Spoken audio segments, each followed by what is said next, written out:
Hello and welcome to How to Factor by Grouping.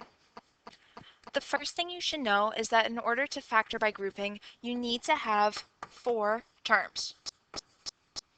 Now you can also have more than 4 terms if you have an even amount of terms, so like 6 terms or 8 terms, but 4 terms is usually what we're going to see. So in example 1 we have 4 terms and you're going to break it up into 2 equal groups. In my first group on the left, you're going to find the GCF, which in this case happens to be x squared. When we take out that GCF, you're left with x plus 7. Now, do you see how we have a plus sign? That means you're going to have a plus sign for the next set. The GCF in the next group is 2. And when we take out that GCF, you're left with x plus 7.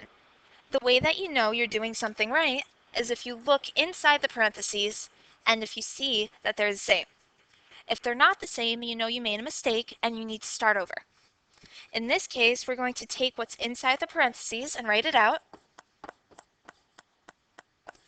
And then our next binomial is going to be the leftovers on the outside. So x squared plus 2. And you're done. Let's try one more example. We have 4 terms, so again, we're going to factor by grouping because of that, and we're going to split it up into 2 equal groups. On the left in my first group, your GCF is x. And when you take out the x, you're left with 3x plus y.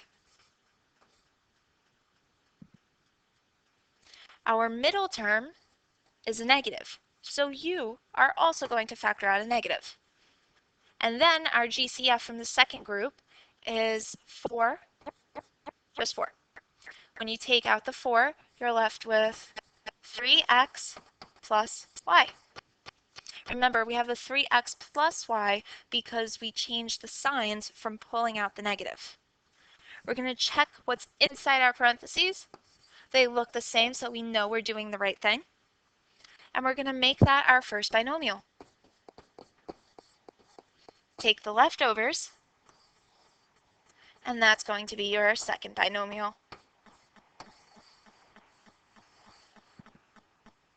So there you have it, your basic intro to how to factor by grouping.